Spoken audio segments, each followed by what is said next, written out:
Former President Mahama, who has been speaking on a number of economic issues, blames the current government for improper handling of the banking sector crisis. He says the approach is partly responsible for the current challenges facing the economy. We started passing some legislation. For instance, the depositors guarantee bill or something. We passed that one.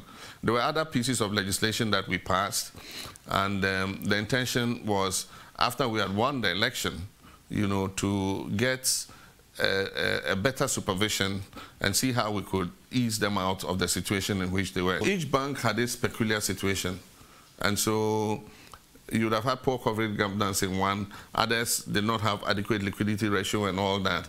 But I think that these could have been sorted out without shutting them down. Financial economist Professor John Gachi of the University of Cape Coast agrees that the manner in which the banking sector cleanup was carried out was problematic. The Vice President indicated that we spent about 25 billion Ghana cedis to deal with the banking sector cleanup, with some 2 to 3 billion yet to be spent to complete the banking sector cleanup.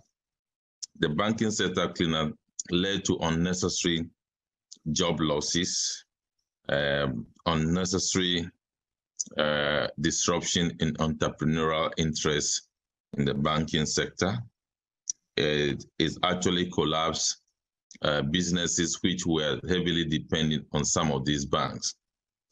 So definitely it contributes to what we are suffering today. Another economist, Professor Economists Abeyi of Kwame Nkrumah University of Science and Technology, admits that there were challenges with the process, but downplays its contribution to the current economic challenges. And I believe that it is not only the ripples from the financial sector cleanup that is actually having effect on the economy. It may have, of course, if people lost their job, if still people have not been able to recover their savings, if the banks that were consolidated, for instance, have not been able to recover the loans that people took away, then a lot of money have leaked out, and therefore may in the long term also come back to haunt us as an economy.